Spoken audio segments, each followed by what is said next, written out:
안녕하세요. 이번 영상은 기아차 엔진 과열에 대해서 좀 이야기를 해볼까 합니다. 사실 이 엔진 과열이 기아차 모두 나타나는 현상은 아니고 극히 일부에서만 나타나는 현상인데요.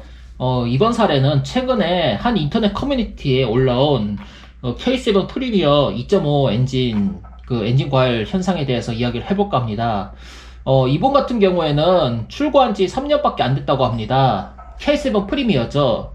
키로수도 주로 등하교용, 그러니까 자녀 등하교용으로 사용했다고 하는데요. 주행거리가 29,000km밖에 안 됐다고 해요. 그러니까 뭐 연식에 비해서 좀 덜 탔다고 볼 수 있겠죠. 주로 시내 주행용으로 탔고. 그런데 이분이 7번째 과열 경고등이 떴다고 합니다. 즉, 엔진 수온 경고등이 뜬 거죠. 이게 온도가 지나치게 높으면은 아무래도 좀 엔진에도 문제가 생길 수 있겠죠. 그래서 이분이 말씀하시기를 처음에는 그냥 오류겠지 하고 시동을 껐다 켜니 운행이 되다가 세 번째 또 그래서 그 기아 오토큐 있죠. 기아 직영소에 가서 점검을 받는데 증상이 없다고 일단 타보라고 해서 오일 교체하고 점검 후 나와서 운행 중 5월 31일 아침에 두 번 또 그래서 또 오후에 정비소를 다시 가서 2시간 넘게 수리를 출고하고 그리고 에어컨이 안 된다고 하네요. 또 그리고 과열등 때문에 또 이번에 부인 되시는 분이 애들 데리고 무서워서 타겠냐고 뭐 그렇게 말씀하셨나봐요. 그래서 다시 입고했더니 뭐 신호가 제대로 안 가는 것 같다고 무슨 부품으로 간다고 했는데 이게 뭐 며칠 걸릴 수도 있고 그렇게 말씀하셨다 하네요. 기아차에서. 그런데 이게 2차뿐만 아니고 초창기 K3 있죠. 2018년 이후에 나왔던 올류 K3에서도 간혹 이런 문제가 나왔었습니다. 이게 K3하고 K7하고 한 가지 공통점이 있는데 바로 통합 유량 제어 밸브 시스템이라는 게 들어갔습니다. 이게 뭐냐면 이걸 약자로 ITM이라 하는데요. 이게 냉각수 온도에 따라서 냉각수 유량을 제어하는 장치라고 합니다. 그러니까 종전에는 기계식으로 서머스탯이 들어갔고 서머스탯 통해서 서머스탯이 개방하고 닫히는 거에 따라서 온도를 조절할 수 있죠.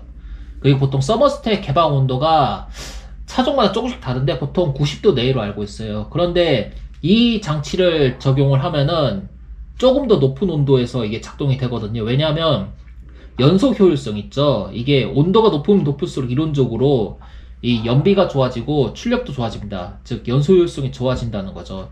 너무 낮아지면은 이게 열 에너지를 손실 때문에 연비가 나빠지고 그만큼 또 배출가스도 더 많이 내뿜을 수가 있다고 해요. 그래서 지금 들어온 현대기아차 신형 엔진에 들어갔던 스마트 스트림 엔진 있죠. 대부분이 이 통합 유량 제어 밸브가 들어가는데요. 이 밸브가 냉각수가 엔진 내부에서만 흐르도록 밸브를 조절하여 빠르게 웜업을 구현합니다. 그러니까 냉간 시동시죠. 그래서 연비 향상에 도움을 주고 냉간 시동시 그리고 보통 좀 매캐한 냄새가 나잖아요. 그러면 이 매캐한 냄새가 나는 게 이 촉매가 차가운 상태에서 이 배출가스가 내뿜으니까 그만큼 정화가 안 돼서 그 냄새가 나는 거예요. 그런데 냉각수 온도가 빨리 올라가면은 그만큼 더 해로운 배출가스를 덜 뿜을 수 있겠죠. 그리고 냉각수 온도가 올라가면은 이 ITM 있죠. 이거는 이 밸브를 조절해서 라디에이터 또는 히터 등으로 냉각수 흐름을 조절해요. 냉각수 온도를 최적으로 조절한다고 하는데요. 이 온도가 제가 지금 제대로 기억하는지 모르겠지만 보통 한 101도, 103도 이쯤으로 알고 있습니다. 그러니까 일반적인 서머스탯 적용한 냉각 시스템보다는 좀 더 높은 온도에서 아무래도 활성화됐다고 볼 수 있겠죠. 그런데 이 장치가 현대차도 기아차도 다 들어가 있거든요. 그런데 유독 현대차는 이런 문제가 없어요. 이것 때문에 문제가 없는데 기아차 같은 경우에는 극히 일부에서 K3 그리고 K7에서 이 엔진 과열되는 경고등이 뜹니다.